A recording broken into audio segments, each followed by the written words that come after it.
지난 시간에 저희들이 정리한 내용은 문자에 대한 겁니다. 세계의 여러 곳에서 여러 문명에서 문자를 만들어서 기록을 하기 시작했고 그 기록이 남아있게 됐다 이렇게 말씀을 드렸습니다. 그 기록을 하게 됐다고 하는 것은 다른 말로 얘기하면 사실의 선택입니다. 사실을 선택해서 기록으로 남기게 된 거죠. 그래서 두 가지를 얘기를 해요. 문자를 사용하게 됐다는 것은 하나는 기록을 남기게 됐다고 하는 것이고 또 그 기록이 전하는 것이 문화죠. 그 문화라고 하는 것은 이 시간에서 쓰는 말로 얘기하자면 사건입니다. 기록과 사건 혹은 사실을 전승하게 됐다 이런 거죠. 그래서 문화는 끊어지는 것이 아니라 시간이 진행되면서 후대로 뒤로 전해지고 연결되게 됐다.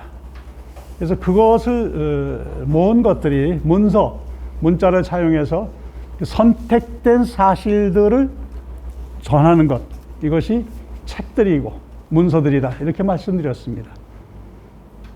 문자로 기록한다고 하는 것은 선택이다 이렇게 말씀드렸어요. 기록 전승에 사실 전승에 의지가 있건 없건 의도가 있건 없건 간에 기록한다는 것은 사실을 선택한 거죠. 기록될 만한 것의 기준은 다 다를 수가 있죠. 기분 좋아서 기분 나빠서도 있고 또 이 사실을 전하기 위해서 아니면 내 감정을 전하기 위해서든지 그 모든 것이 다 사건, 사실이라고 표현할 수 있습니다. 선택된 것입니다. 선택돼서 남겨진 흔적들이다. 또 하나는 역사 서술에 대해서 말씀을 드렸죠. 그 역사 서술이라고 하는 것은 무엇인가?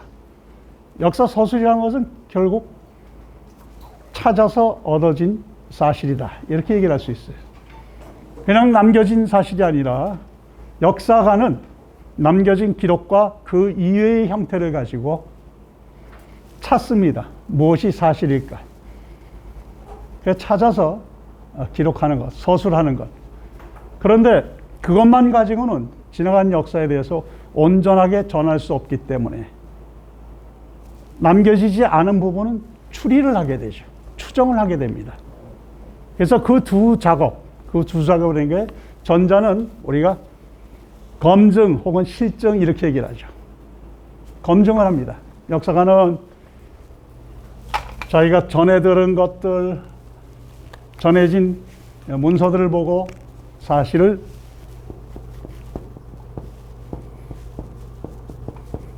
검증하죠. 이게 맞는가? 기록에 이렇게 나와 있는데 이것이 맞는가? 검증을 해야죠. 누가 요새 관심 있어서 새로 만든 것 아닌가? 가끔 가짜들이 나옵니다. 뭐 의도를 가지고 가짜를 만들기도 하고 아니면 우연히 만들었는데 그것이 전해지기도 하고 그래서 그런 것에 대한 검증이 사실 검증입니다. 이것을 실증 이렇게 얘기를 합니다. 그래서 사실을 확인하죠. 근데 이것도 속지 마십시오. 역사가가 사실 검증 작업을 통해서 확인된 사실이라 하더라도 다른 정보들이 나오면, 다른 자료들이 나오면 또 사실이 뒤집힐 수도 있습니다. 잘못 본 거구나 이럴 수도 있어요. 보는 입장들이 있기 때문에 그 사람은 그 사실만 선택해서 적어놨지만 다른 입장의 사람들이 봤을 때는 다른 내용일 수도 있다 이런 거죠. 근데 이 작업을 하는 거죠. 하나가. 또 하나가 뭐라고 그랬어요? 추정이죠. 미루어 짐작하는 것. 이 추정이라고 하는 것은 앞에 남겨진 기록이나 흔적이 없을 때 비어있는 부분을 채워넣는 거죠. 역사가 이런 모습이라고 상정을 하면, 생각을 해두고 하면은 여기에 우리가 알고 있는 사실 전해지는 것은 불과 극소수입니다. 아주 작은 수밖에 없어요. 그런데 그 모습을 가지고 이 역사를 얘기할 수 없어요. 많은 부분을 또 채워넣어야 어떻게 생긴 것이 있는지 채워넣어야 이 전체의 상이 보입니다. 우리가 조선시대를 얘기를 할 때 우리 조선시대의 모든 것을 다 알고 있지 못해요. 올라갈수록 그렇죠. 남겨진 사실이 적기 때문에. 또 적어서 생긴 것은 그래서 이 많은 부분이 비어 있을 수밖에 없습니다. 그리고 당장 지금 사는 현재도 그렇잖아요. 현재 진행되는 대한민국의 모든 상황, 모든 사건들을 우리는 보고 있지는 않습니다. 극히 일부만 보고 있죠. 극히 일부만 듣고 있습니다. 그것도 선택해서. 전해주는 사람이 선택하기도 하고 내가 선택하기도 하고 그래서 되기 때문에 이런 작업을 할 수밖에 없는 거죠. 그렇지 않으면 그 전체의 실상의 본 모습에 가까이 갈 수가 없습니다. 이 두 작업을 통해 가지고 확인해내는 것, 역사에 있었던 사실과 있었음직한 사실을 다시 복원해내는 겁니다. 단순히 복원만 하는가? 하나, 사실과의 사실 상호 간의 관계죠. 관계를 밝혀냅니다. 관련성을. 여기에 검증된 사실들은 사실 무수히 많은 사실들의 연결이 있었던 겁니다. 1392년 조선건국이라고 하는 그 사실 사건은 구성하고 있는 내용이 어마어마하게 많죠. 많은 사건들이 연결되어 있어요. 그 연결된 위에서 조선건국 이러한 것이 나오게 된 거죠. 그래서 우리가 알고 있는 개개의 사건은 역사가가 개개의 사실들을 밝힌다고 했을 때에 밝혀지는 사실은 극히 드물지만 역사가는 이 관련성을 찾죠. 관계, 사실 상호 간의 관계. 그래서 이런 얘기를 하잖아요. 원인이 뭐고 이유가 뭐고 그것이 어떻게 전개됐고 어떻게 변화됐는가 이런 데에 관심이 많잖아요. 그러면서 이제 좀 세밀하게 들어가면 누가 언제 어디서 왜 그것을 어떻게 해서 그런 결과를 가져왔는가 이렇게 설명을 합니다. 임진왜란이라고 하는 사건은 마찬가지로 숱하게 많은 사건으로 구성되어 있어요. 모든 사실들을 다 알지 못해요. 그래도 이 사실을 검증을 먼저 하죠. 우리의 상황들, 당시의 조선사회의 모습들을 1592년 되기 전에 조선사회의 모습들을 역사가는 하나씩 밝혀내요. 그것만 가지고 임진왜란을 설명할 수가 없죠. 또 뭐가 있어요? 큰 덩어리를 얘기를 하자면 우리 사정 말고 외의 사정을 알아야죠. 쟤네들이 왜 왔지? 이걸 알아야죠. 저 사람들이 왜 멀쩡하게 살고 있는 조선 땅에 칼 들고 쳐들어왔지 하는 것은 우리 사정만 가지고는 설명이 불가능합니다. 그러면 뭘 알아야 돼요? 일본의 역사적 사실을 알아야 돼요. 그 설명도 사실도 설명도 참 다양합니다. 저도 뭐 일본 가서 구경하러 가면서 주로 구경하러 다니는데 이 관계의 것들을 이를테면 왜군이 조선을 침략하기 전에 총 집결했던 성, 장소 그런 데를 이제 가서 확인합니다. 기왕에 놀러 간 김에 역사를 공부했으니까 가는 곳에 그런 것이 있다고 하니까 어떻게 생겨 먹었는지 지리적인 위치는 어떤지 보러 가죠. 그러면서 조사를 하죠. 왜란이 어떻게 해서 일어났는가에 우리 입장 말고 그들의 상황은 어떤 것인가. 그걸 왜 이렇게 왜란까지 말씀을 드리는가 하면은 이 부분을 잊지 마시라고. 역사가 역사를 서술할 때는 사실 상호 간의 관계, 이 관계를 추적해서 그 관계를 드러내고 있다 하는 그 작업입니다. 그럴 때의 그 역사 서술에는 또 하나 주목하는 게 있죠. 역사가는 때로는 이 역사 안에 내재되어 있는 그 안에 있는 혹시 법칙성이 있는가 여기에 주목을 하게 돼요. 왜 이렇게 됐지? 정치적으로 이런 일이 생기면은 이럴 때는 백성들이 가뭄을 겪고 물난리를 겪고 질병, 전염병을 겪고 이런 애 뒤에는 왜 난리가 나지? 치세는 뭐고 난세는 무엇인가? 그 상호 관련성에 대해서 일어나는 자연현상이 아니라 백성들이 살고 있는 여러 모습들을 살펴봐가면서 아, 백성들이 난을 일으키는 것은 언제인가 하는 것을 무슨 규칙을 찾아내려고 그러죠.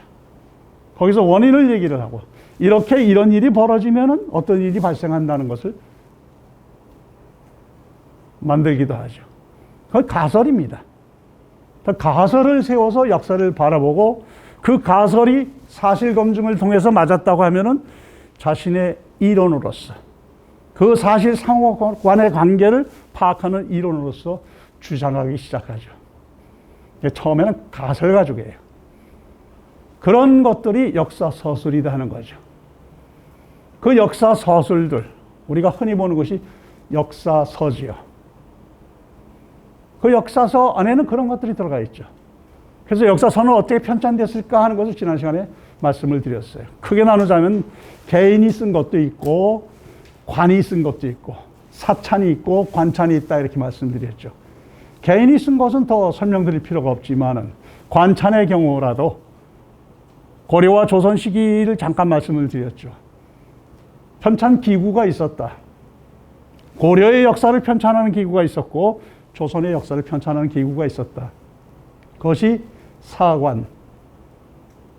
그 사관에 소속되어 있는 사람들이 사관이죠. 그 사관들이 역사를 기록하거나 혹은 자료를 수집하거나 하는 그 사관들이 소속되어 있으면서 고려왕조실록을 만들고 조선왕조실록을 만들었다. 물론 관찬의 역사서는 그것만 있었던 것은 아니고 무수히 많습니다. 왕명찬이라고 말씀드렸죠. 왕의 명령에 의해서 편찬한 역사서들 굉장히 많았었죠. 그래서 여러분 자료에 심화 자료에 조선시대에 있었던 야사 혹은 사찬 역사서 혹은 관찬사서의 목록을 잠깐씩 조금씩 성격을 소개해드리면서 제공한 것이 바로 그 이유입니다. 우리는 지나간 역사서가 얼마나 있는지 잘 몰라요.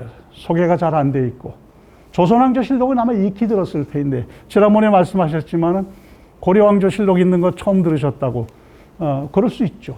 고려왕조실록에 대해서는 한간에서는 별로 얘기를 하지 않으니까 그런 것 책들 숱하게 제목만 전해지는 것도 있고 어떤 것은 실제 책들이 전해지는 것들이 있습니다. 제가 최근에 경상북도 문화재위원회에서 함께 논의해서 결정한 것 가운데 문화재를 지정한 것 중에 하나는 역사서입니다. 지금도 곳곳에서 역사서가 나오고 있습니다. 개인이 편찬한 건데 아주 큰 분량의 많은 분량의 역사서였어요. 오늘 할 작업은 여러분이 나오는 대로 비문자 자료입니다. 그동안은 문자 자료에 대해서 한 거예요. 문서에 대해서, 역사서에 대해서. 오늘 할 작업은 비문자 자료. 편하게 생각하시면 됩니다. 뭐 크게 논리적인 얘기도 없고 이런 얘기도 필요로 하지 않아요. 말씀을 드렸잖아요.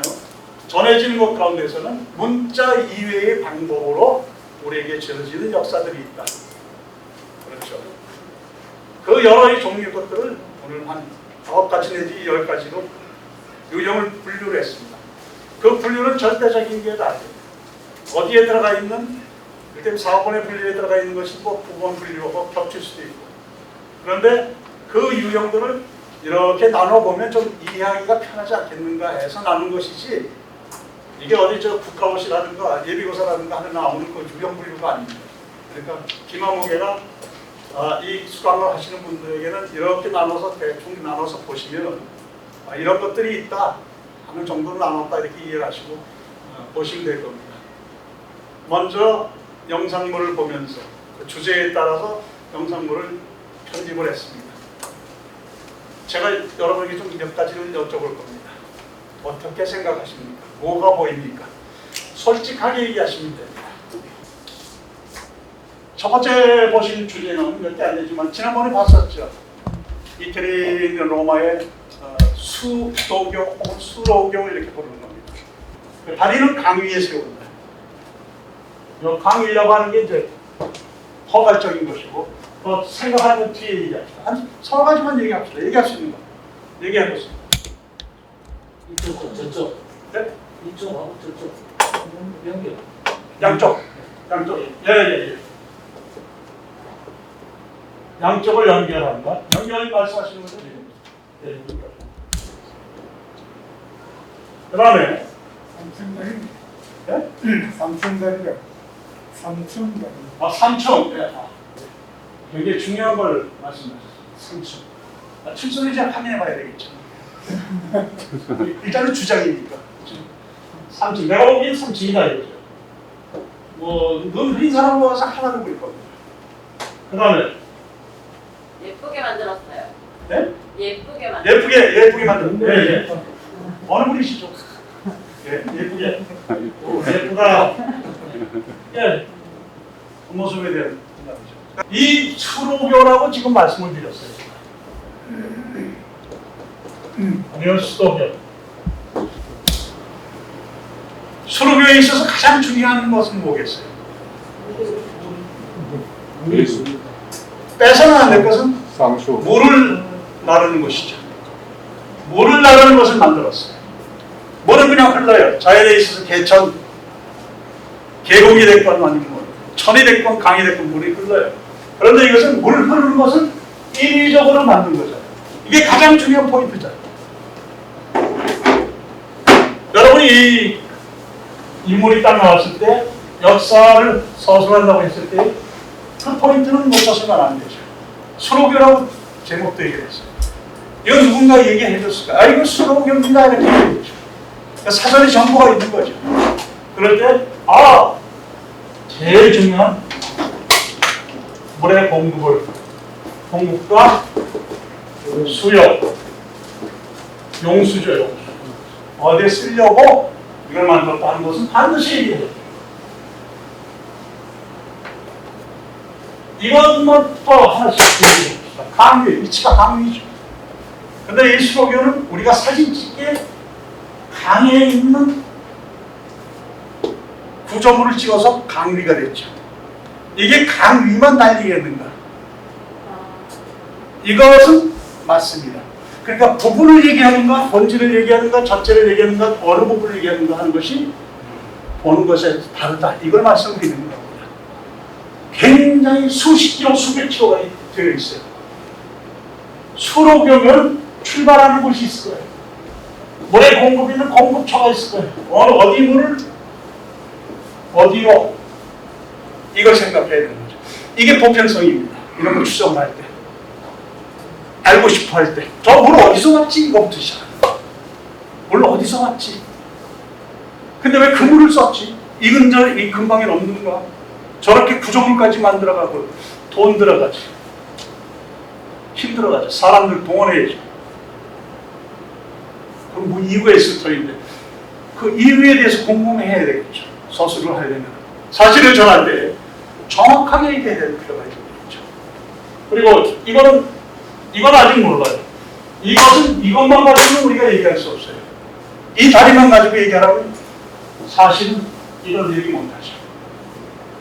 물을 공급하는 것은 확실하다. 이건 알지만은 어디 물인지는 모르고 어디로 가는지도 모르죠. 지금 제가 말씀드리는 것은 사전 정보가 있기 때문에 저게 로마에서 쓰던 물이구나 하는 것을 알고 있기 때문에 그렇게 얘기하는 것이, 모르는 상태에서 이것을 딱 접했다고 하면 그건 모르는 것이죠. 이 얘기는 확실한 것이죠. 그러니까 부분이죠. 산을 넘고 들을 건너고 물을 건너서 온 거죠, 사실은. 양쪽을 연결하는 것이다. 그렇죠. 정확한 얘기죠. 양쪽을 연결하죠. 다리라고 하는 건 연결이죠. 겹쳐있는, 교통이 필요한 거죠. 물을 나르건 물자를 나르건 사람을 나르건, 때에 따라서 요즘은 뭘 많이 날라요? 정보를 나르죠. 인터넷은 정보를 나르죠. 이게 다 저는 교통로라고 불러요. 교통의 확장이 이렇게 얘기했더니 무슨 소린가 그래요. 교통은 이제 길을 생각하기 때문에 길이 넓어졌는가, 수로가 넓어졌는가, 육로가 넓어졌는가. 정보의 소통은 요즘에는 인터넷, 아니면 때는 무선을 통해 가지고 정보가 소통되지요. 양쪽을 연결한다고 하는 것은 연결할 필요가 있는 거죠. 필요성을 얘기하죠. 이 다리, 수로, 양쪽을 연결해서 구조물을 세웠다. 필요. 뭐가 필요한가? 물을 공급하게 하는 것이죠. 본질은 여기 있죠. 물을 나르려니까 물의 본성을 알고 높은 데서 낮은 데로 간다는 걸 알고, 물론 이것도 100% 얘기했다는 또 틀려요. 어느 곳에 갔더니 낮은 데서 위로 올라갑니다. 이게 할 말 없죠. 학생들하고 밥 싸워가지고 탑은 13579 올라간다. 3579. 딱 돌아가 보니까 10층이에요. 예외다. 뭐 그렇게도 설명을 하지만 보편성이라고 하는 점에서 보면 이거는 필요에 의해서 연결 작업이 이루어진 거죠. 그 다음에 3층이다. 구조에 대해서. 이 구조, 3층이라는 걸 통해서 알 수 있는 건 무엇인가? 이 시기에, 이것을 건설한 시기에 있어서 이 3층을 만들 수 있는 공학적인, 과학적인 능력, 이 부분이 있는 거죠. 재질을 알아야 돌의 성질을 알고 그 돌이 어떻게 만들면 어느 정도의 힘을 받칠 수 있다는 것을 알아야 모르면 못 만들죠. 만들었더니 무너지더라. 그럼 다시는 안 만들죠. 다른 형태를 찾게 되겠죠. 굉장히 중요한 얘기죠. 3층이라고 하는 것은 2층인가 3층인가의 문제보다도 이 다층 구조의 구조물을 만들 수 있는, 그리고 물을 가급적 새지 않고 옮길 수 있는, 나를 수 있는 그 구조물을 만들었다는 데 있어요. 참 유물 하나 봐도 끔찍스러운 얘기가 있죠. 모든 유물은 그 문화가 집대성됐거나 집약된 경우가 많습니다. 이 말씀은 여러분이 비문자 자료들을 볼 때 조각이 됐건 그림이 됐건 공예품이 됐건 뭘 본다 하더라도 한쪽 면만 보지 말아주세요. 여러 가지 것들이 들어가 있어요. 거기에 생각도 들어가 있고 사상도 들어가 있고 미적인 감각도 들어가 있죠. 예쁘다. 근데 이거는 하나 질문할 수 있죠. 지금의 주관이에요. 예쁘다는 데 대해서 찬성할 사람도 있고 동의할 사람도 있고 아닐 사람도 있어요. 예쁜지 아닌지는 주관적인 문제예요. 그런데 이 사람들이 왜 이걸 이렇게 만들었을까? 미적인 부분, 이 시기에 있어서 우리가 표현하는 아름답다고 하는 일반적인 표현은 어떻게 표현하고 있었던 것인가 하는 문제에 대해서 주목을 한 거죠. 그렇죠.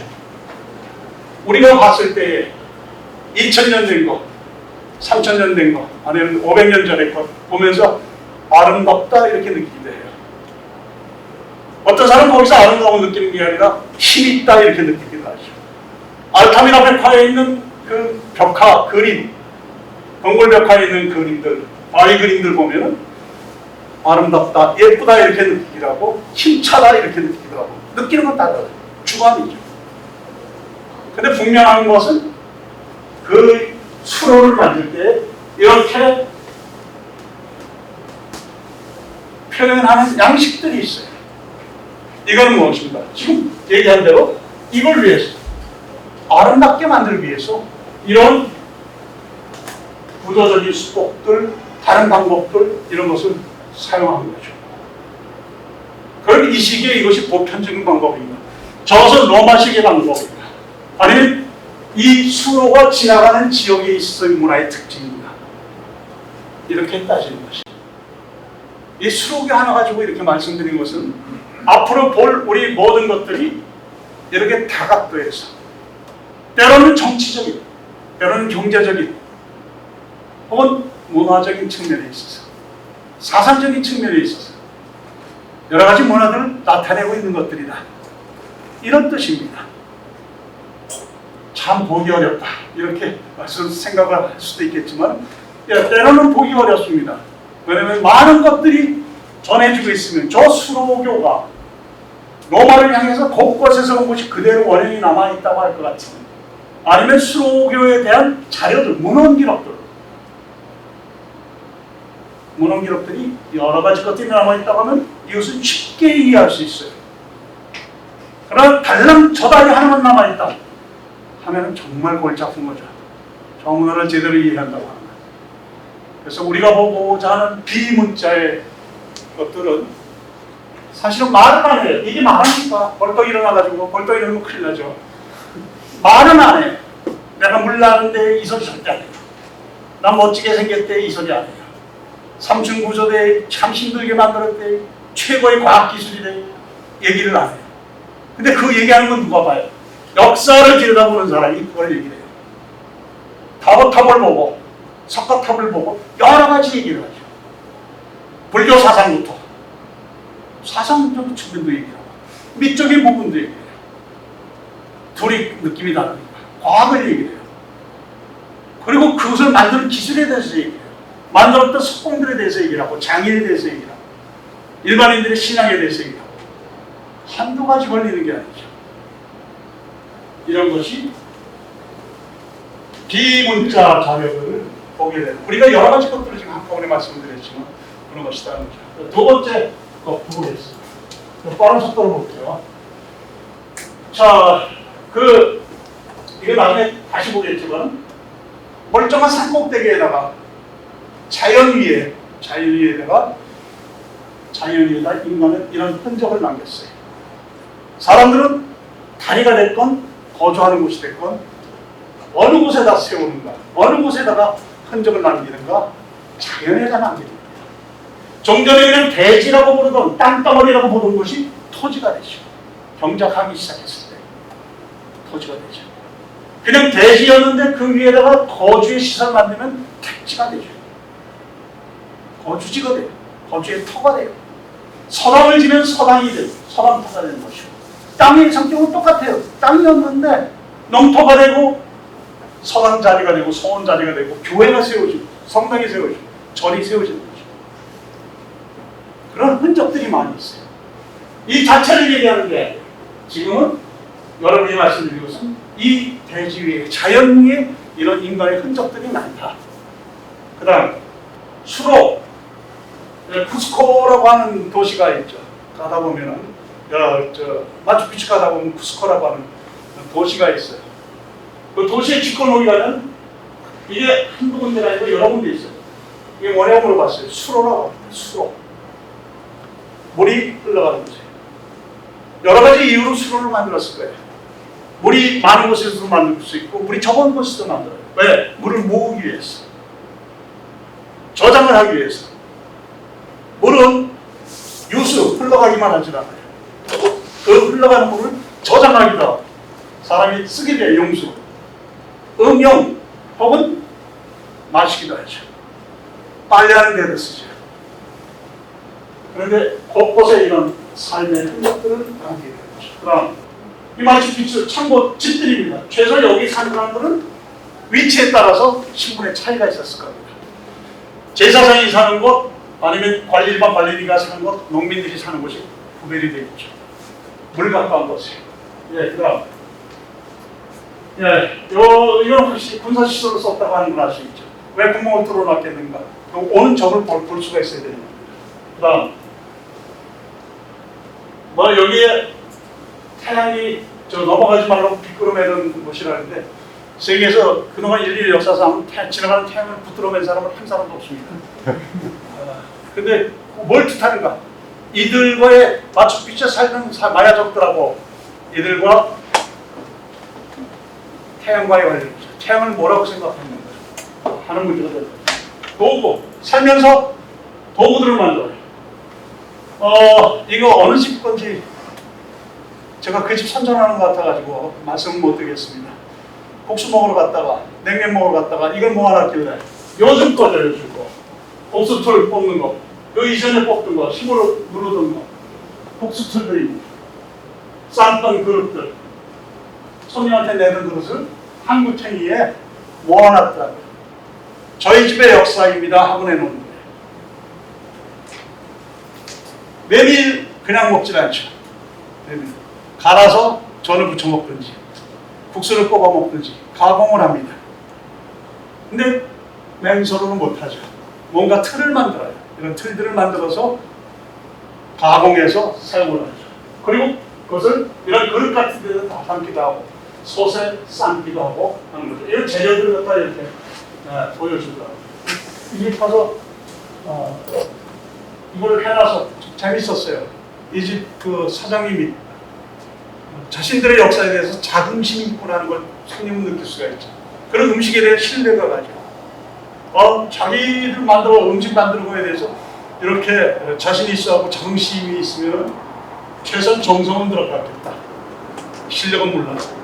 그 대구역 앞에 있는 그 골목에 있는 2층 올라가기가 정말 3층입니까? 그랬어요.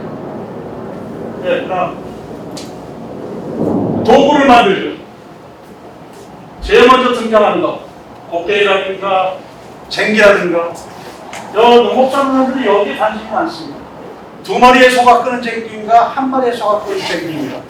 돈은 회전 반경이 다르기 때문에 거기에 맞춰서 쟁기를 바꿔야 됩니다. 그래서 이러한 것들이 농업연구들이 이 사람이 땅 파면서 맨 땅에 손으로 긁는 것이 아니라 이런 도구들을 만들죠. 그래서 자연환경에 따라서 물이 많은 땅에 있어서 사용하는 도구들이 발달하는 것, 물이 없는 건닷들 아니면 밭 이런 데 사용하는 쇠사랑이라든가 그걸 부수는 도구라든가 이런 것들은 수전 쪽보다는 한전 쪽, 밭농사 쪽에 도구들이 많이 발달합니다. 그 다음 도구를 안에 만드는 거죠. 대장간이라는 거예요. 도구를 만드는 사람. 인류가 도구를 만들기 시작해가지고 중요하게 사용했던 것 중에 하나가 쇠지요. 쇠를 누가 장악하는가, 쇠의 원료를 누가 장악하는가, 이것을 누가 만드는가에 따라서 그 사람의 신분이 달라지죠. 거기에 화력을 넣을 수 있는 숯을 담당하는 사람들이 있고, 그걸 장악한 사람들이 있고, 아마 신라사가 벌이 확 쓸 겁니다. 숯 담당하는 사람이라고. 그 사람들의 사회적인 위치가 달라지죠. 위상이 달라지죠. 신분이 결정되고. 그러다가 점차 많은 부분 이런 도구들을 만드는 사람들의 신분은 사회적으로 점점 낮아지죠. 초기에 있어서는, 고대사에 있어서는 저런 재료, 도구, 쇠를 만들어 동원해가지고 만든 무기를 가진 사람하고 나무를 가지고 무기를 만든 사람하고는 전력의 차이가 엄청나게, 그야말로 화력의 차이가 엄청나게 날 수밖에 없었던 거죠. 자연히 누가 진정한 전사가 되는 것인가? 새로 만든, 무쇠로 만든 칼을 든 자들이죠. 이것을 가진 사람이 그야말로 전사 소리를 듣죠. 서양도 그렇습니다. 완전 무장할 수 있는 능력을 가지고 있는, 경제적인 능력을 가진 사람이 귀족이 되는 겁니다. 아무나 워리어 소리, 전사 소리 못 듣습니다. 그 다음, 대국 겁니다. 도구들 중에서 저장용기 이런 것도 필요하게 되는 거죠. 담아둬요. 그날 곡식을 훑어가지고 그날 먹고 땡, 내일 굶지모 이렇게 되는 게 아니라 앞날을 생각하게 되죠. 앞날을 생각해서 생산을 하게 돼요. 그걸 나타내줄 것이 이건 저장용기입니다. 턱이. 이거 대구 출턱입니다. 대구 팔달동 턱입니다. 그 다음, 이건 멕시코 독립기념관. 독립기념 탑이죠. 도심에 한가운데 세워놨습니다. 저거보다는 좀 차들을 피해가지고 뛰어가 가야 돼, 가운데로. 기념탑을 해놓죠. 여러 가지를 기념하고 싶어요. 그걸 표현하고 싶어하고, 그걸 남기죠. 그래서 우리가 보는 거죠. 아, 독립기념을 하고 있구나 하는 것을 알 수가 있죠. 뭐, 어디서부터 독립했지? 싸움박질을 누구 하고 했지? 하는 것을 이제 알게 됩니다. 그 다음, 테오티후아칸, 기념물이죠. 여기가 뭐, 태양의 피라미드, 달의 피라미드, 죽음의 거리, 여기서부터 여기까지 죽음의 거리라고 얘기하는데, 죽음의 거리라고 하는 것은 제사의 희생물을 잡혔던 사람, 그 사람들이 여기서부터 걸어와가지고, 5km부터 걸어와가지고 제사를 지냈다고 얘기하면서, 가보시면 여기가 도시 같습니다. 어마어마한 규모의 넓은 광장입니다. 근데 인류는 이런 것들을 만들어요. 곳곳에서. 세계에서 제일 세 번째 큰 피라미드 구조라고 얘기해요. 꼭대기에 아마 제사를 지내잖아요. 그 다음, 이 전체가 이쪽에서 달의 피라미드라고 하는 데서 저쪽 태양의 피라미드. 이 거리가 이제 이게 죽음의 데스벨이라고 얘기하는 죽음의 골짜기라고 하는 것입니다. 근데 우리가 생각할 때 죽음하면은 바로 이런 데 포인트가 있어요. 우린 죽음하면 피해야 될 것, 어두운 것 이렇게 생각을 해요. 근데 멕시코인들은 어느 시기부터 그런 문화가 생겼는지 모르지만 죽음에 대해서 익숙해요. 그래서 죽은 자들의 날도 1년에 한 번 하루를 정해요. 그날은 죽은 자들이 찾아오는 날. 죽은 자들이 굉장히 가까이 있어요. 여기서 목숨을 바치는 사람, 노예 아닙니다. 제일 용감한 사람, 전사 중에 전사, 전쟁에서 승리한 사람, 그 사람의 목숨을 원하고 그 사람은 자연스럽게 자기 목숨을 바쳐요. 죽음에 대한 생각이 많이 다른 거죠. 여러분이 생각을 할 것은 나의 지금의 관점 아니면 내가 가지고 있는 현재적 관점에서 지나간 문화를 봐서는 안 된다 이런 뜻입니다.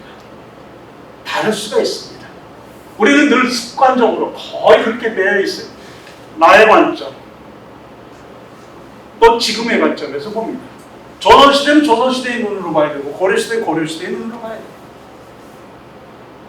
왜냐하면 판단을 하고 싶어 하거든요.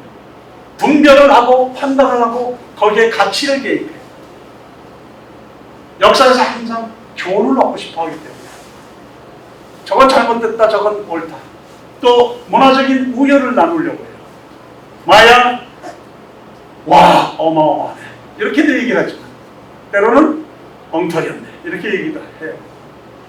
인식공양 아우 끔찍스러워 살지 못할 그런 문화였던 것 같아 이렇게 얘기해요. 그것은 지금의 나의 관점에서 바라본 것이다. 제3자로 객관화할 필요가 있어요. 역사를 바라볼 때 과연 나는 내가 판단하는 것 그것은 어느 입장인가 하는 것을 좀 돌아볼 필요가 늘 있습니다. 그다음 이 금산에 있는 그 길군인데 길씨 길제의 집안인데 최근에 지었습니다. 이게 다 밑에 한꺼번에 건물이 다 모셔서 이리 오십시오 이리 오십시오 다 모셔놨어. 형태하더라고요. 한편은 또 걱정도 하고 왜? 이 집에서 점차 이제 묘사 이런 건 없어질 거예요. 왜 그런가? 밑에는 여기다 다 모셔놓고 관리 잘하고 있고 청소 잘하고 있으니까 후손들이 안 가봐도 돼요. 굳이 묘에 가볼 필요 없어요. 제사 늘 찾아서 안 드려도 돼요. 왜? 사당이 멀쩡한 걸 엄청난 돈을 들여서 만들어놨기 때문에 저기 잘 모셨으니까 우리 할아버님은 우리 할배는 거기 잘 계셔 이렇게 생각하죠. 이런 것들을 만들죠. 종교적 이런 생각. 제례라고 하는 것은 관계에서 아까 말씀드린 관계에서 얘기를 하면 산자와 죽은 자의 관계입니다. 지켜야 될 의례라고 생각해요. 그들이 생각할 때 그 의례를 생각할 때 관례라든가 혼례라든가 하는 것은 살아있는 사람들께 지켜요. 의례라고 하는 것. 그런데 제례라고 하는 것은 무엇인가? 산자와 죽은 자와의 관계입니다. 아무나 제사하지 않아요. 남이 제사에 가서 절하지 않아요. 남이 제사에 참석도 못해요. 넌 누구고 누구 집이고 물어보죠. 지나가던 사람입니다. 빠지죠.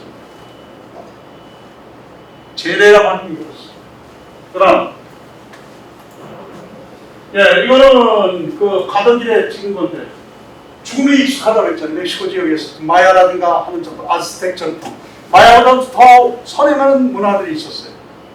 내려오는 것 중에 하나는 묻지 않았어요. 누구 스컬, 캐골인지 어느 분 겁니까? 이게 뭐 물어볼 필요도 없죠. 그지만 조상이겠죠. 가족이겠죠.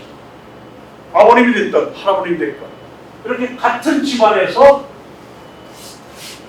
여러 가지 장식들하고 함께 식사를 하는 옆에 이 앞에 안에 가축도 키우고 같이 살아.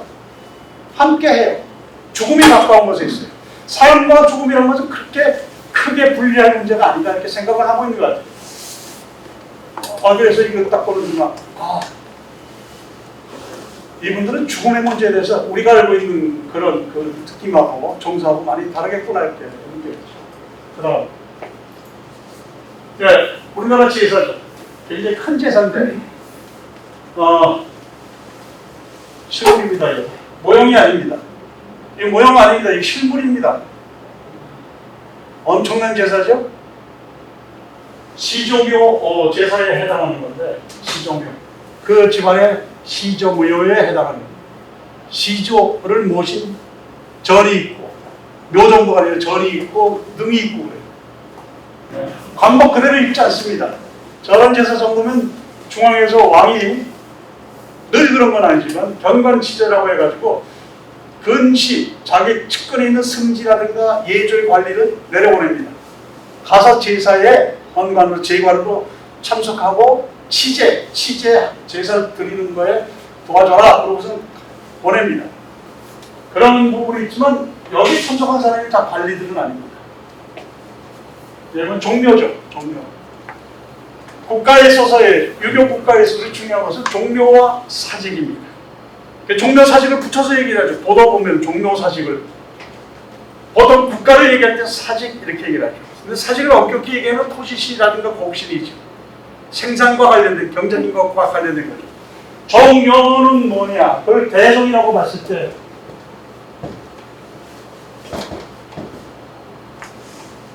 이걸 보시 사당이죠. 묘는 저기 있는 사당을 뜻하는 말입니다. 묘한. 문묘, 정묘, 종실이 갖춰야 될 묘죠. 집이 갖춰야 될 것은 가묘죠. 가묘는 보통 뭐라고 불러요? 사당이라고 불러요. 똑같이 묘예요. 귀신 모실입니다. 귀신은 모실.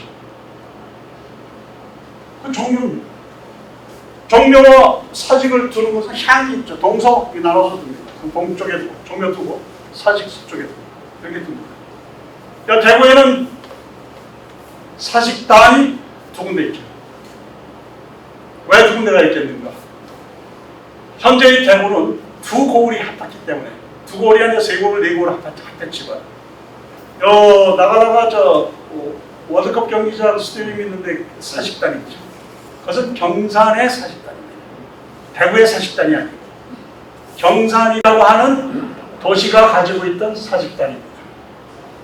대구의 사직단, 저 평정 근처에 있었던 걸로 알려져 있습니다. 현물은 없습니다. 현장도 확인 못했고 두 군데라고 얘기했지만 현재 농암이 있는 것은 경산도죠. 이런 제를 지내는 종묘죠. 무덤이라고 하는 것은 그야말로 장례에 속하는 것이고 묻은 거죠. 근데 무덤에 대한 생각들이 참 많이 다르죠. 살던 사람이 살았었던 것처럼 무덤을 꾸미게 돼요. 그 안에 부엌도 만들어주고 마구간도 두고 주인이 모실 침상도 만들어주고 심지어는 평소에 수발들던 여러 동들을 그 무덤 근처에다 다 순장하기다. 순장이라고 얘기합니다.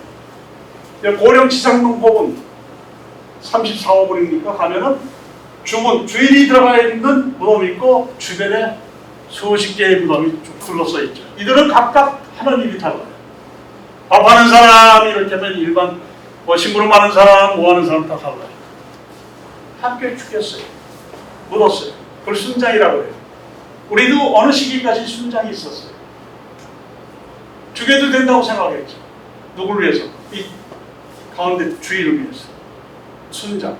수능고문에 들어가 보면은 수능고문은 고구려 흔적이라고 보통 얘기를 하는데 들어가면 시상대, 이 시신을 모시는데 돌로 제대로 좀 쌓은 돌 옆에 막삭기처럼 막돌들을 옆에 한 데에 또 한 구의 유골이 있었죠. 순장인 것 같다 이렇게 칭찬을 했죠. 거기에 그림을 그려요. 이건 주장이죠. 이 소리 많이 들었죠? 북, 현무, 남주장, 좌청룡, 우백호. 이 소리 많이 들으셨을 겁니다. 여기에 향을 뜻하는 건데 우주의 관계는 사방과 중앙으로 되어 있죠. 그래 오방입니다. 그런데 북쪽에는 뭐예요? 현무죠. 현은 뭐예요? 검을 현자입니다. 북쪽의 색깔은 검은색입니다. 북쪽에. 거기에 동물은 무고. 근데 이건 남주작입니다. 남쪽의 색깔은 주작. 붉은 작이라고 부르는 여기 나오는 동물들은 상상 속의 동물들입니다. 그런데 상상 속의 동물을 그냥 그리는가? 그렇지 않습니다. 현재 있는 동물들의 몇 가지 특징들을 모아가지고 그 동물들을 만들어냅니다. 여러분이 알고 있는 용, 아마 비슷한 동물들이 이것저것 머리에 떠오를 겁니다. 주작, 공작부터 생각이 나실 겁니다. 주작. 고구려 병화에 있는 그림입니다. 이 용이죠. 이거 백화네, 백화. 얼굴이. 백화는 속정이죠. 좌청룡. 북쪽에서 봐가지고 아래로 봐서 좌청룡. 왼쪽이 푸른색이에요. 오른쪽 우백호죠. 좌청룡 우백호는 해나무. 상이 위쪽. 경주의 서쪽. 서쪽에 그 백제군이 숨어 있다고 하면서 어떻게 알았는가? 꿈에 보이니 흰색이더라. 그 얘기를 딱 듣고 아 흰색이면은 서쪽이다 이렇게 얘기하는 것이죠. 네, 북벽인데 북벽에 있는 황무에 대한 거죠. 용인지 벨인지 거북인지 모를 몸은 거북이요 머리는 벨. 그다음 거기 도수되어 있는 여러 가지 그림들 이걸 이제 읽어내는 거죠. 왜 그 그림을 그렸을까? 왜 꽃을 그렸을까? 왜 연꽃을 그렸을까? 아니면 왜 방토물을 그렸을까? 하는 거죠. 이거 하나 말씀을 드릴게요. 이걸 보통 귀면화라고 합니다. 귀신의 얼굴을 가지고 있는 기와, 귀면화. 이렇게 건물에 뭘 막는다든가 수막세기화라든가 어디에 많이 쓰입니다.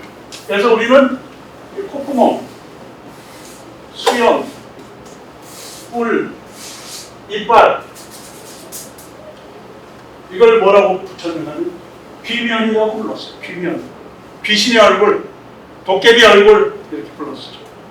근데 어느 시기부터 강우광 교수인데 이걸 다른 각도에서 보기 시작했어요.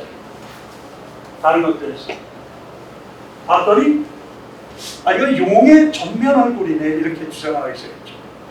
용을 앞에서 이걸 튀어나오게 부각을 했으면 옆에서 보면 용이다 이렇게 했는데 안 튀어나오고 눌렀는데 아 이거 용이다. 왜냐면 용이라고 하는 것은 부처님의 말씀을 지키는 신비한 동물일 뿐만 아니라 물과 관련된 설화에 등장하는 것이 용이거든요. 여러 설화에 등장하는 것이 용입니다. 청룡도 있고 흑룡도 있고. 그래서 용이라는 얘기를 하기 시작했죠. 그다음 낙세기화에서 바로 이런 아주 흡사해요. 눈이 부리부리하고 콧구멍이 있고 이빨이 보이고 수염이 있고 용의 수염은 꼬부라져 있죠. 덜덜덜덜 많이 되어 있죠. 그래서 용수철이죠. 용수는 용의 수염이라는 뜻입니다. 용수철 이런 걸 처음 봤어요. 말린 새를 이렇게 말려놓은 거. 아 이거 용수철이죠. 이렇게 되겠네요. 그다음 이건 중국 거죠. 북경에 있는 명정유적지에 있는 용 그림. 발톱이 5개죠. 그래서 발톱까지 구별하는 사람이 있어요. 중국제 5개, 조선 4, 일본 3, 뭐 이렇게 구별하는데 그냥 그런 주장이 있다는 정도로 이해하시기 바랍니다. 발가락 수만 늘 세지 마시기 바랍니다. 웨딩 차이는 5개, 웨딩 코리아 4개 뭐 이러지 마시고 그 표현에서도 좀 다르다 하는 주장들이 있습니다. 그야말로 이런 용수철의 용수 정도로 용의 수염이 꼬부라져 눈 되게 튀어나. 타일입니다. 타일 딱 붙여요. 그다음 이건 참 드문 건데 서 있어요. 이 친구는. 그래서 서 있는데 연꽃 그 꽃 위에 서 있어요. 서 있어요. 용이 이렇게 서 있는 건방진 자세는 잘 못 보는 거죠.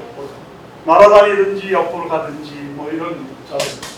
그다음 유명한 사진이죠. 뭐예요? 몽생 미셸. 마운트 성이라는 뜻이죠. 세인트. 생 미셸. 미가엘. 캐톨릭에서 미가엘. 마이클. 영어에서 얘기하는 성 미가엘 천사를 기념하고자 그의 명령에 따라서 지금 교회로서 시작됐지만은 처음에는 교회로 그 다음에는 교도소로 사용되게 됐죠.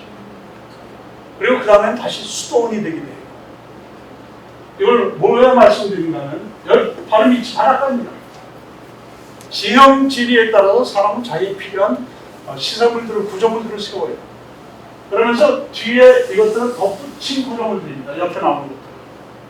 증축을 하기도 하고 보수를 하기도 하고 그리고 또 하나 중요한 것은 용도를 바꾸게 돼요. 우리가 어떤 것을 봤을 때 그 용도를 우리가 알고 있는 것을 확정하지 마시기 바랍니다. 이것은 어디에 썼을까? 어디에 필요했을까? 하는 것은 다를 수가 있습니다. 몽생미셸 보면은 지금 수도원으로 있었으니까 이건 처음부터 수도원이었었고 지금까지 수도원이었었다 이렇게 볼 수가 없죠. 스톤으로 사용하다가 성으로도 사용해요. 적하고 싸울 때 성으로도 사용해요.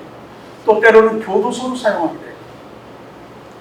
그런 것들이 사람들이 만든 구조입니다.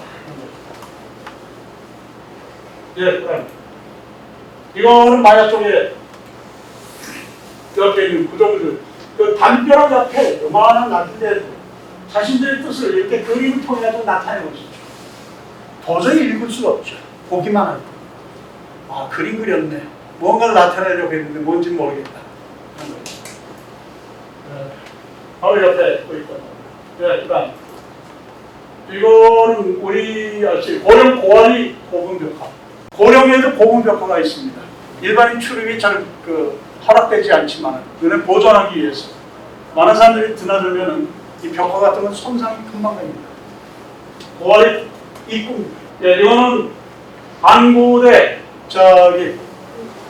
울진 반고대의 것은 보기 좋게 이런 그림들이 있습니다 하고 표현한 겁니다. 파란색이 바다동물들, 빨간색이 육지동물 그림, 기타 하는 것이 한 면에, 이 같은 면에 지금 가서 보기는 어렵죠. 갈수기나 하더라도 출입을 아마 안 시킬 겁니다. 물이 많을 때 이렇게 잠기고, 그래서 이게 문제였었죠. 언제나 이렇게 드러내게 할 수가 없을까. 이 앞에 가다 보면은 오른쪽에 그 박물관이 하나 있습니다. 거기서 보시고 걸어 들어가시면 됩니다. 이 방구대 안각화 들어가는 길이 가을에 굉장히 좋습니다. 걸어 들어가는 길이. 여기서 상류로 다시 올라가면은 천년리 역화가 나오는 겁니다. 그 강물 물길 따라서 그 산 돌아가면 이렇게 많은 것, 고래라든가 새끼의 고래라든가 유명한 거죠. 이런 것들이 들어가 있습니다. 이거 우리 겁니다. 방구대. 그다음 영주 수능 역화 복원한 겁니다. 복원. 원래 것에서 이렇게 그대로 그 모습을 복원. 그다음 이거 복원 부분입니다. 이런 그림들이 있습니다. 그래서 영주 수능에 가시면은 일반인들이 볼 수 있게끔 모형을 만든 부분이 있어요. 거기 들어가실 수 있습니다. 거기 들어가서 보시면 이렇게 다 복원을 해놨습니다. 진짜는 옆에 있습니다. 진짜 옆에 있고 일반인들 관람할 수 있게 전층화는 그대로 고분 형태대로 만들었습니다. 요거 신석기식이라고 얘기를 하는데 여자입니다. 뭐 호적을 띄워보진 않았어요. 호적을 띄워보진 않았는데 여자로 알려져 있고 한국에서 출토된 비너스다 이렇게 얘기를 하죠. 비너스 중에서 유명한 것은 구석기 비너스, 밀렌도르프라고 하는 오스트리아에 있는 비너스가 있습니다. 가져왔습니다. 진품 아닙니다. 절대 아닙니다. 진품일 수가 없죠. 크기 거의 모양 실물 크기 때문에 거의 10cm에서 11cm로 재는 사람도 있고 12cm로 재는 사람 10cm 요 정도 크기입니다. 요 모양입니다. 요게 빌렌도르프의 비너스. 오스트리아 빈의 자연사 박물관에 지금 전시되어 있습니다. 그래서 여기 조각 전공 하시는 분한테 사진을 보여주고 똑같이 좀 만들어라. 무리한 부탁이죠. 똑같이 될 수가 없죠. 비슷하게 만든 겁니다. 그래서 이런 형태의 것. 그래서 이걸 놓고 사람들이 많은 얘기를 하죠. 뭘 뜻하는 것인가? 머리에 있어서 이 곱슬머리 이 종족이었는가? 아니다. 얼마 전에 나온 것은 모자 쓴 것 같다. 모자라고 주장하시는 분도 있고. 보통은 이제 가슴하고 둔부, 엉덩이 부분이라든가 대부분을 놓고 임신설도 있고 또 둔부라든가 앞에 부분 보고 생산성, 풍년 생산을 기대해서 이런 걸 만들었다는 거예요. 다 이 사람이 한 얘기가 아니죠. 본 사람들이 고고학자가 역사학자가 보고 미루어 짐작한 겁니다. 이것이 보편적인 추정일 것이다. 이렇게 해서 이걸 놓고 얘기를 한 겁니다. 이건 천절리. 아까 반고래에서 그 물길 따라 올라가면 천절리 안각화가 있습니다. 여기다가 수학여행 고등학생이 자기 이름을 새겨놨어요. 그래서 결국 잡혔죠. 이름을 이런 데다 남기면 안 됩니다. 잡힙니다. 가명을 사용하십시오. 그것도 해서는 안 될 짓이죠. 해서는 안 됩니다. 여기에 임신석에서 유명한 글이 있습니다. 다 그림인데 여기에 신라 젊은이들이 뭘 어떻게 공부하고 있구나는 걸 알 수 있는 여러 가지 뜻을 알 수 있는 글씨들이 일부 나옵니다. 그 다음 이건 캄보디아 앙코르 와트를 왜 자꾸 보여주는가 하면 이건 스토리를 가지고 있습니다. 이야기를. 전쟁의 유명한 사건을 기록하는 겁니다. 그림으로다가. 그림은 뭔가를 나타내고 싶어요. 사실을 나타내기도 하고 정서를 나타내기도 하고. 병사들과 코끼리 위에 탄 사람들은 지휘할 겁니다. 장수라든가 임금이라든가 왕이라든가. 그 사람들의 전투 상황을 그 부조해 놓은 모습입니다. 앙코르 와트 혹시 가실 경우가 있으면 꼼꼼히 이것저것 보시기 바랍니다.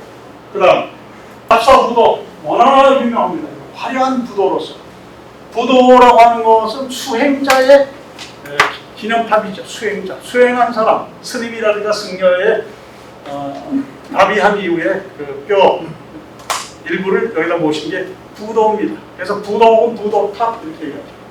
원래 탑은 파고다죠. 파고다인데 이 탑 모양의 구조물을 가지게 된 것은 인도에서부터 중국을 거쳐서 아시아 쪽으로 퍼져나가면서 중국의 건축물의 형태가 들어가게 된 겁니다. 처음부터 그런 탑 모양의 것은 아니었었다 이렇게 얘기해요. 우리가 알고 있는 2층, 3층 탑, 5층 탑이라는 것은 중국 문화를 거쳐 나오면서 불교에 있어서 일부 경전은 중국을 거치면서 거기서 만들어지죠. 모든 경전이 인도에서 만들어진 거 아닙니다. 경은 인도에서 만들어질 수 있겠죠. 부처님의 말씀 그것은 인도에서 출발하지만 전 그것을 풀이한 책이 전이죠. 경과 전을 분리할 수 있습니다. 합해서 우리가 경전이라고 얘기하지만 경이 있고 전을 분리하자면 전은 얼마든지 만들어지죠. 유교적인 입장에 있어서 효에 관련된 것들을 만들어서 불교 내에 들어가게 되면 중국에서 만든 불교 경전이 되는 겁니다. 그 모든 것을 한꺼번에 모았었던 것이 팔만대성경입니다. 어마어마한 작업이었죠. 그 시기까지 전해지는 각종의 경전을 한번 다 모아보자. 엄청나게 모은 그런 작업이 없었죠. 세종 때 저 일본에게 줄 뻔했지만 일본 애들이 와가지고 자꾸 달라고 해요. 세종은 주려고 그랬죠. 별건 이거 같은데 줄까? 주변에서 말립니다. 그러지 마십시오. 안 넘어갑니다. 그 넘어갔으면 일본에서 지금 큰 소리 치고 그러죠. 갑사보도 유명한 것 중에 하나. 그다음에 철단간. 단간 여기에 단간지주. 단간을 붙들어매는 지주. 그래서 단간지주라고 하죠. 단간지주만 남아있는 게 많죠. 이것이 단간이죠. 단간. 쇠로 만들었으면 철단간, 나무로 만들었으면 목단간, 돌로 만들었으면 석단간. 단간입니다. 저 꼭대기에 불화, 탱화 같은 걸 걸고 그야말로 야단, 법석을 할 수가 있는 거죠. 아니면 높은 곳에 길을 올려서 인근의 절과 관련된 노동력, 사람들을 오게 할 수 있는 무슨 행사가 있습니다 하는 것을 알릴 수가 있는 여러 기능을 가지고 있었다. 보통 그렇게 얘기합니다. 그다음, 이건 공세기 성당. 지난번에 갔다가 굉장히 이쁘게 생겼죠. 캐톨릭 새로운 종교가 들어옵니다. 조선 땅에. 그래서 여기저기서 종전의 가치와 부딪히면서 순교자도 생기게 됩니다. 이런 건물들도 우리가 못 보던 건물들인데 이런 공세기 성당 같은 것이 생기기도 합니다. 그다음 대웅전이네. 동합사. 대부분 우리가 보는 사찰에 있어서의 대웅전, 대웅보전 이것은 조선 중후기 일것들이 많을 겁니다. 그 설명문을 좀 보시면 시대 언제 누가 보수를 했고 새로 만들었고 다 설명이 되어 있습니다. 아주 화려하죠. 이런 정도 나오면 좋은 중후기 건물들입니다. 그 다음에 여기 마법사네. 개천 건너편에서 찍었죠. 마법사는 대웅보전이 둘이 있어요. 아래 대웅보전이 2개 있습니다. 이 마법보전이 현재의 조선 후기에 불교 쪽의 불화의 화승, 그림 그리는 사람들, 목조하는 부분에 가장 중심적인 인물들이 나왔고 현재의 화승들의 중심적인 역할을 하는 것이 마법사 쪽입니다. 지역이요. 마곡사 네. 공주요. 한번 꼭 가보시기 바랍니다. 물론 여기 있는 모든 것들 다 들여다볼 수 없어요. 가시면 이 마곡사 가시면 많이 보는 게 그다음에 백범 이런 건너오면 백범이 거기서 머물렀던 곳이 장소가 입구였던 거죠. 굉장히 규모가 큰 갑사 그리고 그 계룡산 이쪽이잖아요. 마곡사 다 그 인근에 있거든요. 그다음 이거는 멕시코 소칼로 광장이라고 히스토릭 사이트 존 이렇게 해서 지정된 데가 있는데 요 옆에 이 앞에가 소칼로 광장이라고 세계의 그 역사적인 장소로 지정된 유명한 데가 있습니다. 그 소칼로 광장 옆에 있는 대성당입니다. 그런데 이것은 뭐냐? 아즈텍 유적지가 알려져 있습니다. 마야 이전의 아즈텍. 그래서 여기서는 이 영역이 이들이 들어오기 전에 전통 종교, 신앙의 제사하던 곳, 제사 건물이 있었던 곳, 이런 곳이죠. 그 위에 성당이 들어오는 거죠. 그렇다고 해서 발굴하면서 이 성당을 치우겠다, 이런 소리는 안 나오죠. 현재 있는 상태에서. 근데 바로 옆에 발굴 현장에, 요 옆에 박물관이 있기 때문에 박물관 보고 나와서 이 현장을 옆에서 대성당, 이것도 대단한 건물이죠. 보면서 이제 집에 들어온 거예요. 가운데 이 소칼라 광장은 멕시코 시민들이 축구 경기만 있으면 다 모여가지고 함께 보는 그런 광장입니다. 어마어마한 사람들이 지난번 월드컵 할 때 이 옆을 지나가가지고 그 광경을 직접 봤습니다. 응원하고 있는 거 옆에. 브레이도 그쪽에 한 골 먹고 있더라고요. 우리 불행은 아니죠. 그들의 불행. 축구 행위를 좋아해요. 이거 개성. 제가 봐서는 이 선물들이 과연 보내될 것일까에 대해서 좀 의문스럽습니다. 근데 개성에 있는 무덤, 무덤 옆에 있는 석상, 얼굴 모습이 그 조선 사람, 고려 사람 같지 않은 석상들이 많을 겁니다. 특히나 경주 가시면 원성왕릉에 있는 석상들은 얼굴이 조선 토종 같지는 않습니다. 그러나 이것도 대상거죠. 이거는 멕시코 박물관 안에 있는 부장한 것들, 부장품들이 이런 상태로 발견이 됐는데 이 상태로 지금 전시를 하고 있습니다. 멕시코시에 혹시 가실 일이 있으면 인류학 박물관을 꼭 가보시기 바랍니다. 꼭 시간을 내셔가지고 여러 시간 중에서 보시면 마야 혹은 마야 이전 것 그 이후의 멕시코의 역사 문화를 볼 수가 있습니다. 이건 베트남 능입니다. 베트남도 석상이라든가 이런 배치를 대단히 많이 해놨는데 여러분 혹시 베트남 여행하실 경우에 베트남의 역사에 대해서 좀 정리를 좀 하고 가시고 베트남 북부 쪽하고 북부는 중국의 한 문화라든가 이런 데 영향을 많이 받았습니다. 그리고 중남부 쪽은 캄보디아, 앙코르와트를 몇 번 보여드렸는데 캄보디아 쪽의 문화 참 컬처라고 해가지고 참파 컬처라고도 하고 그 참족 박물관이 있습니다. 종족으로 봐서 참족 이렇게 얘기하는데 다낭 같은 데 가면 그 전시관이 있습니다.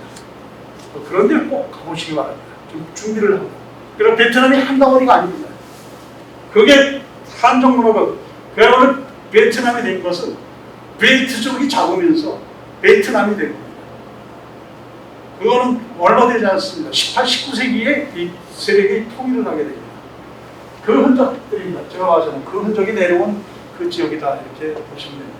그다음 대단하죠. 목탄 가지고 무덤 안을 이렇게 꾸며놨습니다. 도자기 생산과 유통을 가지고 부를 축적했었던 이 지역의 모습입니다. 엄청난 도자기 양을 생산했을 것 같아요. 그리고 유통했을 것이고 그러려면 배의 운항이라든가 항해술이 발달했을 것이고 사람들이 몰려들었을 것이고 일본이라든가 여러 것들의 세력들하고의 교류가 있었던 곳이다. 이렇게 볼 수가 있습니다. 무덤 같지 않죠. 안에 들어갑니다. 그냥 살겠네 이런 생각 듭니다. 좀 정신 사납긴 하지만 이건 가장 최근의 것. 이스라엘에서 길 가다가 도로에 구멍이 나가지고 들여다보니까 이런 게 있었죠. 최근 보도 사진을 제가 따고 이건 아마 이집트의 영향력 하에 있었던 것이기 때문에 이집트 관련된 유물이 아닐까 이제 지금 현재로 봤습니다. 발견된 지 얼마 안 됐습니다. 발견된 겁니다. 그래서 발굴도 아니고 길 구멍이 뚫어져가 뭐지 해 봤더니 이제 이런 것이 동물이 있었던 거죠. 이건 성들입니다. 꽁케스타, 레꽁케스타 다시 수복을 하는데 이슬람 세력으로부터 수복한 이후에 다시 쌓은 성입니다. 거기 덧붙여서 사람들은 성을 쌓습니다. 바바를 위해서 또 하나는 그 안에서 살려고 바바를 위해서만 사는 피난 같은 경우는 산성이라고 보통 부르고 민재에 따라서 도시로서 기능하면서 읍성이라고 부릅니다. 대구 읍성 그렇게 부르죠. 대구는 살기 위해서 살면서 방어하는 시설. 이것이 저 정도 크기인데 여기 모형입니다. 이거 상품으로 만들어서 팔고 있는 수만 개 만들어가지고 관광객들이 사오는 상품입니다. 조금 모양이 좀 다르긴 한데 저 정도 크기입니다. 저게 아까 얘기한 소카도 광장에서 발견됐는데 24톤 내지 25톤 정도의 무게라고 합니다. 이게 태양의 돌이라고 하는 이름을 가지고 있습니다. Stone of the Sun. 그런데 이 태양의 돌이라고 하는 건 뭐냐면 마야인들이 가지고 있었던 아니면 아즈텍인들이 쓰던 달력, 시간을 나눈 것. 261로 나누기도 하고 1년을 360일로 나눕니다. 360일 나누니까 안 맞으니까 4년이면 4년마다 마지막 닷새에 플러스 하루 해가지고 6일씩 해가지고 계산을 맞춘 365일이라고 하는 걸 알고 있었어요. 그런 달력을 얘기하고 이 크기를 알려고 이제 사람 있는 사진을 따왔습니다. 여러분 보신 9개 내지 10개 분류는 자료집에 지금 나와 있습니다. 주고 대지의 흔적부터 시작해가지고 이런 것들이 있다 하는 내용들을 오늘 보시면서 설명한 내용들이 바로 그런 내용들입니다. 부분적으로 더 보완할 내용들은 다음 시간에 잠깐 한 5분 정도 말씀을 드리면 될 것이고 다음 시간에 우리가 할 작업은 전자정보를 실질적인 도움이 되는 여러분이 볼 수 이러한 자료들을 어디서 어떻게 볼 수가 있는가 하는 여러 가지 사이트들 볼 때의 주의점이 무엇인가 실질적인 그 내용에 대해서 설명을 드리도록 하겠습니다. 시간이 좀 넘었습니다. 미안합니다. 오늘 이걸로 마치도록 하겠습니다.